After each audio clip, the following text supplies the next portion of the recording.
jàngatee mbir bi nga xam ne am na foofu ne au niveau de l'Israël ak tamit diplomatiquement parlant noo gisee yeneen réew mi seen réaction par rapport à ça. waaw soxna jàpp le conflit israélo-palestinien dafa nekk un conflit vieux de près d'un siècle. Donc dafa nekk loo xam ni lu yàgg la. Et ça se déroule c'est une tragédie qui se déroule en terre palestinienne mu nekk dëkk boo xam ni ci taarix ak ci wàllu diine yëpp dafa dajale ay diine yu bëri. képp kuy yonent bu yàlla mës a yónni daanaka jaar nga fa. soo xoolee ñetti diine ñoo koy composé. y a le judaïsme le christianisme l'islam ak li nga xam ne aussi mooy les druges. donc ñoom ñoo dëkkee pàcc boobu ci àdduna bi donc li am du sax neutralité communauté internationale mais en réalité c'est une complicité de la communauté internationale ndax ñëpp xam nañ ni le bloc occidental ñoom ci seen bopp au moment de la chute de l'empire turc ottoman ñoom les occidentaux les anglais les français ñoom ñoo liggéeyu ak les arabes donc une coalition arabe dirigée par l'Arabie saoudite ñu dal ci Turquie ba nga xam ni c'est ce qui a occasionné la chute de l'empire turc ottoman mu amoon également ay clauses yu lié woon les occidentaux et les arabes et le bloc arabe dirigé par l'Arabie saoudite le roi de l'époque bi ñu paree ci xeex bi donc ils ont senti que une fois que les pays arabes unifiés dañuy am doole donc ils ont rompu le pacte bi leen lié woon avant qu'ils ne s'attaquent à l'empire turc ottoman donc c'est ce qui a fait que mu am ay velléités ba léegi entre les arabes te boo gisee le monde musulman est désuni les Turcs d'un côté ce ne sont pas des arabes mënuñu ànd ak arabes yi parce que arabes yi ñoom ñoo leen xeexoon ba avec la complicité des occidentaux ba daaneel leen donc soo xoolee de l'autre côté aussi c'est des musulmans c'est des iraniens mais ñoom ci seen bopp dañu nekk ñoo xam ni c'est des perses donc ils n'ont pas la même culture que les arabes ils partagent la même foi mais ne partagent pas la même culture donc loolu moo indi jaxasoo boobu yépp am donc Israël aussi nekk un peuple qui a été pendant très longtemps persécuté donc ñoom seen bopp les Russes ñoo leen njëkk a persécuté bi ñu leen persécuté donc ils ont fui il y a 25 000 Russes à l'époque donc qui avaient fui vers 1920 pour retourner sur ce qu'ils appellent en fait la terre promise muy ngi xam ni mooy seen teeru c'est la terre de leurs ancêtres mooy fi nga xam ne ñoom dañ gëm ni fa la àdduna commencé te fa la àdduna di jeexee donc loolu aussi il y a eu une seconde vague de 40 à 50 000 Russes juifs yu jógewaat Russie daw pour delluwaat Israël donc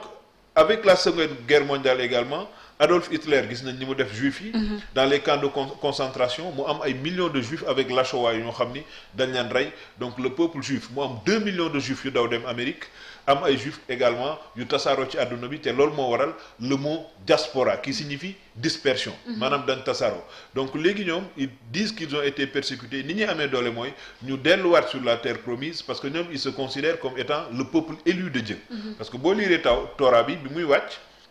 yàlla di ko jox Moussa daf ko dañ ci bindoon que ni ñoom en fait ils étaient le peuple choisi ñoom léegi ba léegi ñoom dañu gëm loolu donc ñu nekk aussi benn peuple bu am xam-xam te xereñ am xam-xam xereñ ba pare ñoom ñoo contrôler économie àdduna bi soo ko si problème yi di am unir leur force aussi unir leur force nekk benn déggoo donc juifs yi dañu déggoo dañu am doole de partout dans le monde donc ñu nekk ñoo xam ni le rêve était de créer un État juif mais nag ONU ci boppam au moment de la création de l'État juif muy Israël ONU ci boppam palestiniens ñoo ëppoon en terre palestinienne parce que l'État d'Israël a été créé en terre palestinienne loolu moo nekk li nga xam ni mooy tooñ bi ñu tooñ les Palestiniens bi ONU bi leen ko ONU di leen ko jox officiellement en 1947 dafa ne 50% de la Palestine aux Juifs et 45% aux Palestiniens qui étaient à l'époque dominants ñoom ñoo ëppoon donc loolu muy la première injustice le bloc occidental parce que l'ONU ñëpp xam nañ ni l'ONU est un instrument qui est au service de l'hégémonie occidentale ñoom li ñuy sàmm yëpp tubaab bi dañ ko teg pour asseoir seen hégémonie de par le monde te seen doole boobu ils gèrent ça à la pointe de la technologie et de leurs armes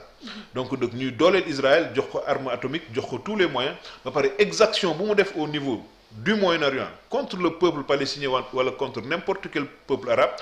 tubaab bi dañ ciy ànd ak ñoom ànd ceeg ñoom parce que tubaab bi seen bopp dañuy gëm ni ñoom ay surga juif yi lañ parce que effectivement la terre promise fa la àdduna di jeexee. ba aux États-Unis sax am na ñoo xam ni dañuy projeter ñibbi Israël un jour parce que foofu la àdduna commencé te buy jeex. donc le problème est beaucoup plus complexe et beaucoup plus profond mais bu ñu xoolee aussi par rapport ak droit de l'homme international ñu gis ne aussi juif yi peut-être am na benn part de am na benn nu ma ko mën a waxee sax benn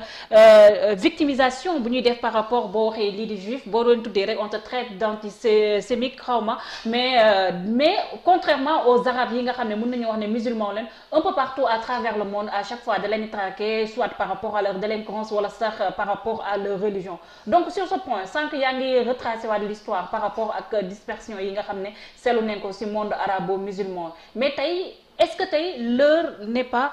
venue pour que ces arabes de manière générale même sax fekkee bokkuñu ay divergence bokkuñu ay opinion wala sax culturellement parlant ils ne parlent pas la même langue seen fois boobu tax ñu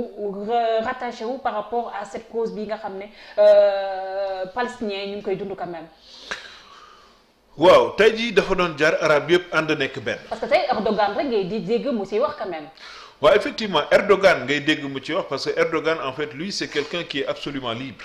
te les pays arabes ne s'entendent pas ils ont des intérêts divergents. Le bloc occidental mooy les occidentaux ñoom à travers l'OTAN à travers les Nations Unies ñoom duñu gëm benn affaire dañu gëm ni ñoom en fait dañu war a dominer et contrôler l'ensemble des peuples du monde. donc ci biir loolu soo xoolee ba ci biir Israël nekk en fait ce que j'appelle la main de l'Occident au cœur du monde arabe c'est-à-dire dafa nekk benn frontière entre l'Occident et l'Europe entre l'Occident et le Moyen-Orient c'est-à-dire mooy nekk frontière diggante Occident diggante tubaab yi ak arabe yi parce que dañu gëm ni ñoom tubaab yi naar yi bis bu ñu lëkkaloo nekk benn ak richesse yi yàlla def seen réew dañuy am doole boo xam ne dafay jéggi dem donc ñu teg fa benn genre tour de contrôle muy Israël boo xam ni qui va veiller sur toutes les menaces qui proviendraient yu doon jóge ci dëkku arabe yi pour bëgg a dal ci ñi nga xam ni moo les occidentaux donc mu nekk loo xam ni c'est un problème qui est extrêmement sensible bu jafe-jafe gérer mais arabe yi lenn rek moo leen mënoon boole mooy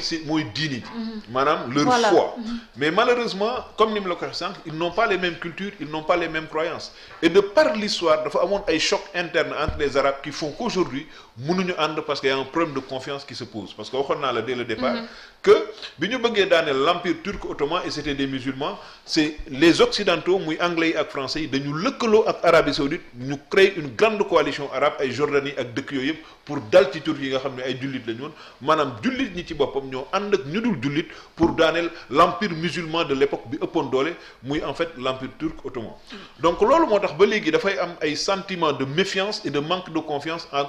entre ces pays là musulmans boo xoolee même en Afrique ñun ñi nga xam ne nous sommes de petits pays nekk ay réewu jullit comme ay Sénégal affaire bi dugguleen day am chaque année dañuy gis Israël dal ci kaw Palestine ay wax du ko dindi mer du ko dindi marche du ko dindi il faut qu'il y ait que les peuples musulmans s'unissent même s'ils s'unissaient et que sur le plan de la technologie et sur le plan militaire ils ne sont pas prêts Israël lu ko neex lay def parce que Sénégal ñi ngi mer ñi ngi mais bu subaa nañ dem Israël nañ dem Palestine dimbali leen aucun pays n'ose prendre l'initiative de se rendre en Palestine pour servir de bouclier pour que li Israël def jeex te les occidentaux ne le feront pas parce que ñoom seen bopp dañu ragal Israël parce que seen économie ak seen banques yi Israël moom moo ko yor tey jii y a ce qu'on appelle la BRI c'est la banque des règlements internationaux mi ngi nekk en Suisse à Bâle banque boobu c'est la banque centrale des banques centrales c'est-à-dire banque centrale la boo xam ni dafay réunir 60 banques centrales à travers le monde te loolu yëpp c'est les juifs qui contrôlent ça pour te dire à quel point la ñu am doole même les centrales nucléaires dans l'industrie de l'armement dafa am ay à un certain niveau boo xam ne ce sont les juifs qui interviennent parce que ñoom dañu xereñ te dañu am xam-xam donc mbir mi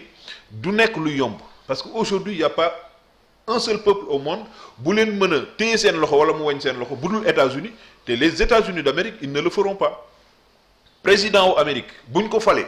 bu lu ma wax moom la ñuy wax he swear an oath c'est-à-dire dafay prêter serment bu waatee ba pare